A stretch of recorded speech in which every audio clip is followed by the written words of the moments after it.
கேள்வி எண் 1. பொது நிர்வாகம் தொடர்பாக அமைக்கப்படும் தீர்ப்பாயங்கள் பற்றி குறிப்பிடும் சட்டப்பிரிவு எது? சட்டப்பிரிவு 323A.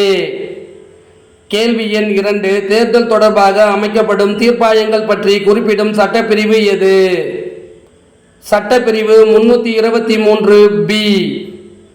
கேள்வி எண் 3. மாநிலங்களுக்கு இடையேயான குழுக்களை அமைப்பதற்கு அதிகாரம் அளிக்கும் சட்டப்பிரிவு எது?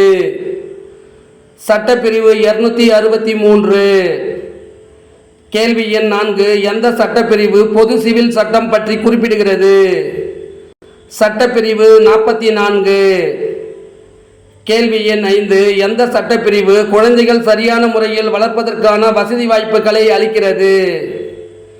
சட்டப்பிரிவு 39F.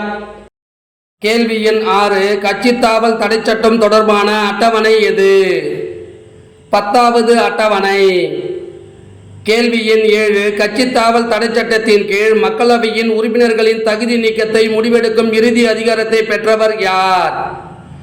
மக்களவை சபாநாயகர். கேள்வி எண் 8. இந்திய பாராளுமன்றத்தின் இரு அவைகளின் கூட்டு அமர்வு முதலில் எந்த மசோதாவிற்காக கூட்டப்பட்டது? வரதட்சணை தடுப்பு சட்ட மசோதா. கேள்வி எண் 9. எந்த சட்டப்பிரிவின்படி மக்களவை சபாநாயகர் ஒரு உறுப்பினரை அவரது தாய்மொழியிலேயே பேச அனுமதிக்க முடியும்? சட்டப்பிரிவு 120 உட்பிரிவு 1.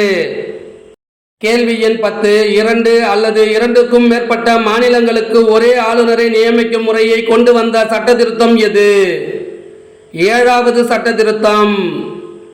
கேள்வி எண் 11. 3 அடுக்கு பஞ்சாயத்து முறையை முதலில் பரிந்துரைத்த குழு எது? பல்வந்த் ராய் மேத்தா குழு. கேள்வி எண் 12. அனைத்து இந்திய பணிகள் பற்றி குறிப்பிடும் அரசியலமைப்பு பகுதி எது? பகுதி 14. கேள்வி எண் 13. மொழி சிறுபான்மையினருக்கான சிறப்பு அதிகாரியினை பற்றி குறிப்பிடும் அரசியலமைப்பு பகுதி எது? பகுதி 17. கேள்வி எண் 14. அனைத்து இந்திய பணிகள் பற்றி கூறும் சட்டப்பிரிவு எது? சட்டப்பிரிவு 312. கேள்வி எண் 15. நிர்வாகத்துறையில் இருந்து நீதித்துறையை பிரித்தல் பற்றி கூறும் சட்டப்பிரிவு எது? சட்டப்பிரிவு 50.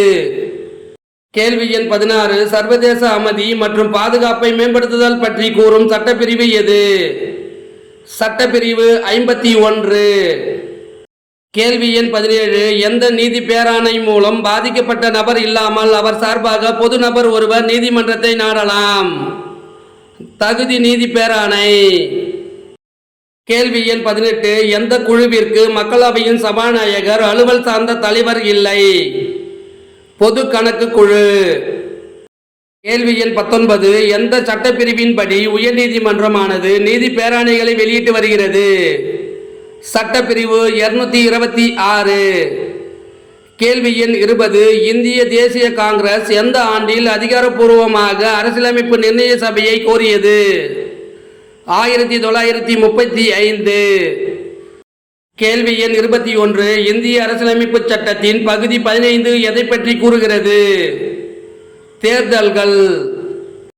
கேள்வி எண் 22. எந்த அரசியலமைப்பு சட்ட திருத்தம் சிக்கிமை ஒரு முழுநிலை மாநிலமாக மாற்றியது? 36வது சட்ட திருத்தம். கேள்வி எண் 23. அரசியலமைப்பின் 352வது சரத்தின் கீழான நெருக்கடி நிலையின் போது எந்த அடிப்படை உரிமையானது நிறுத்தி வைக்கப்பட இயலாது? தனிமனித சுதந்திரம் மற்றும் வாழும் உரிமை. கேள்வி எண் 24. அரசியலமைப்பின் எந்த பகுதி அடிப்படை கடமைகளோடு தொடர்புடையது?